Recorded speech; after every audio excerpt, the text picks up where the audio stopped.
Cześć, z tej strony Ewa Puik, pracuję w firmie No Fluff Jobs i mam nadzieję, że znacie No Fluff Jobs, ale jeżeli nie, to jest job board, gdzie mamy wszystkie transparentne oferty pracy. Ale to nie jest tylko job board, realizujemy przeróżne projekty. Jednym z nich jest nasz raport, który wydaliśmy zaraz przed Dniem Kobiet. Kobiety w IT 2023, czym się zajmują, ile zarabiają i czy przebiły szklany sufit. Jak się macie dzisiaj, bo nie spytałam. Macie się dobrze? Cieszę się bardzo. Mamy wieczór, wiem, że większość z Was jest po pracy, ale mam nadzieję, że Wam dam taki szybki shot trendów, które tam poruszyliśmy. Otóż w badaniu wzięło udział 4651 respondentek z 5 krajów. Były to Polki, Węgierki, Ukrainki, Czeszki i Holenderki. W raporcie partnerem jest Roche Information z Poland, co sprawiło, że stworzyliśmy ten raport. Te raporty tworzymy już od 4 lat. I tak naprawdę naszą motywacją jest, jak to w jednym słowie ujęła nasza COO Magdalena Gawłowska-Bujok, brak. Brak równości w wynagrodzeniach kobiet i mężczyzn. Brak tej równości w wynagrodzeniach płci, gdzie według Unii Europejskiej wynosi gender pay gap aż 13%, a wiemy, że w krajach, gdzie prowadziliśmy badania, jest on o wiele znacznie większy. W Polsce jest on troszeczkę mniejszy niż 13%, ale widzimy, że to jest duże pole do edukacji. I chcemy zwalczać uprzedzenia, które równają się na różnice w wynagrodzeniach, ale nie tylko to. Ile razy na rozmowach rekrutacyjnych słyszymy niestosowne pytania i mam nadzieję, że gdzieś zahaczyłyście też o naszą kampanię Szanuj siebie, gdzie poruszaliśmy ten temat. Ponad 20% Węgierek przyznało, że na rozmowach rekrutacyjnych słyszały nieodpowiednie komentarze i uwagi co do ich rodzinnego życia.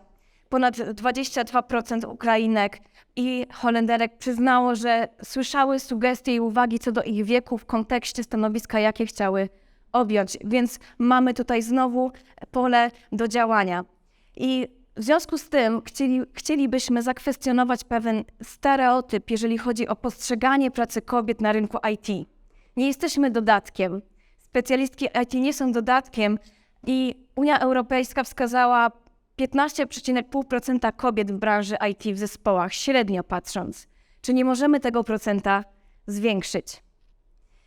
66% specjalistek IT nie wie, ile zarabiają mężczyźni i inni współpracownicy na tych samych stanowiskach i na tym samym poziomie doświadczenia. I ten procent utrzymuje się też w innych krajach, jest trochę niższy w Holandii. Ale chciałabym tutaj dodać, o co chodzi. Pytaliśmy respondentki w kontekście tego, czy firma podaje wynagrodzenie w ofertach pracy i czy mają jawną skalę wynagrodzeń wewnątrz firmy, więc ten procent tego dotyczy. Jak widzimy, jest to problem. I tylko 56% Polek jest zadowolonych ze swoich zarobków w branży IT. I poziom satysfakcji najmniejszy jest, widzimy u Węgierek, ale jak najbardziej możemy nad tym pracować, żeby nasza satysfakcja sięgała do maksymalnej 5.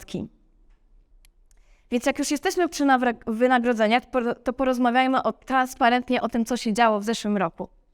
Spytaliśmy Polki w IT, czy zmieniały się ich zarobki w kontekście sytuacji, która zachodziła na świecie. I prawie 25% poinformowała nas, że nie zmieniły się ich zarobki. Niestety 3-4% dała nam znać, że zmalały ich zarobki, ale jeżeli chodzi o Polki w IT, to aż 71,8% specjalistek IT otrzymało podwyżkę w minionym roku i mam nadzieję, że to też jesteście wy, które tutaj siedzicie, pomimo niesprzyjającej właśnie sytuacji i gospodarczej, i politycznej, bo wiemy, co się dzieje za granicami. Wiemy, że się przewijają cały czas frazy stagflacji, hiring freeze, szczególnie na Zachodzie i w USA. Spytałyśmy także w innych krajach nasze specjalistki i kandydatki i aż 32% Czeszek nie mogło liczyć na wzrost zarobków i prawie 30% Holenderek nie otrzymało podwyżki w 2022 roku. Więc patrząc na Polskę, Mamy tutaj praktycznie 25%. Widzimy, że polski rynek kobiet w IT ma się całkiem dobrze, ale czemu nie miałoby być jeszcze lepiej? Z zarobkami często wiąże się awans. Jeżeli chodzi o awans, respondentki dały nam znać, że w Polsce aż 39, prawie 40% otrzymało awans w zeszłym roku, więc widzimy, że to jest dobra statystyka jak na inflację i wszystkie kwestie, które zachodziły też na rynku IT.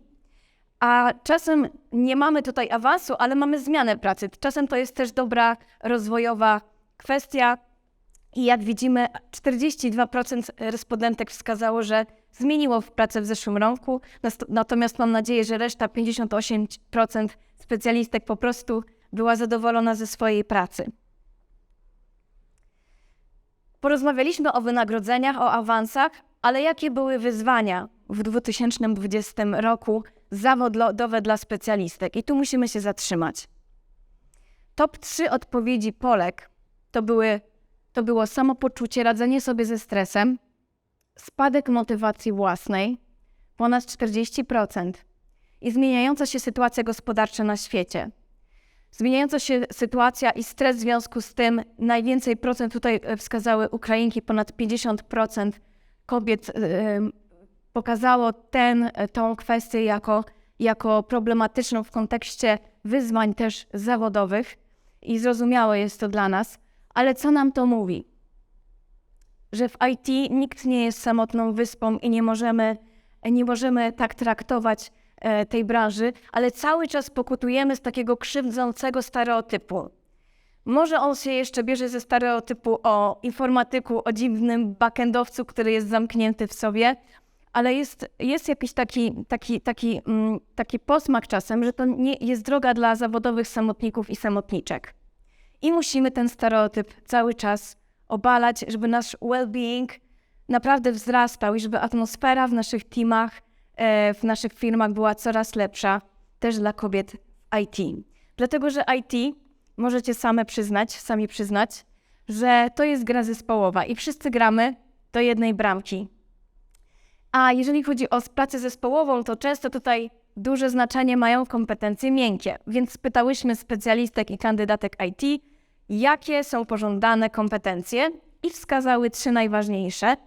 Umiejętność rozwiązywania problemów, nie dziwię się, jeżeli chodzi o kobiety, praca w grupie i zdolności analityczne. A jeżeli by brać pod uwagę top 5 miękkich umiejętności, pojawiło się jeszcze krytyczne myślenie i umiejętność prezentacji i autoprezentacji, co jest całkiem ciekawą kwestią, że to osiągnęło aż 31%, jeżeli chodzi o odpowiedzi naszych respondentek w Polsce. Mamy awanse, mamy zarobki, mamy umiejętności miękkie, a co jest ważne w pracy? Poprosiliśmy specjalistki i kandydatki, żeby wyznaczyły 5 dla nich najważniejszych. I okazało się, że wysokie zarobki są dopiero na 3. miejscu. Na 1. miejscu, jak widzicie, mamy możliwość pracy zdalnej i dalej jest możliwość rozwoju. Oczywiście mamy dobrą atmosferę, elastyczny czas pracy, ale może to jeszcze popandemiczne takie tendencje. Zarobki są ważne, ale czy mogę pracować w domu?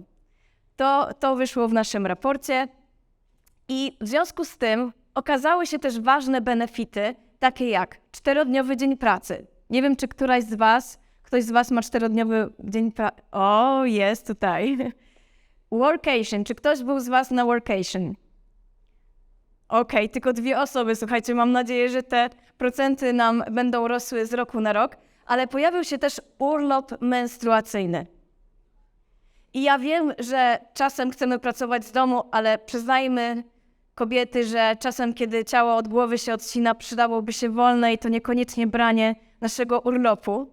Także słuchajcie, to jest tylko 6%, ale to znaczy, że kobiety w branży IT są już rozpoznane i nasze potrzeby zaczynają nabierać na znaczeniu. Więc wzięłabym to jako taką pozytywną iskierkę.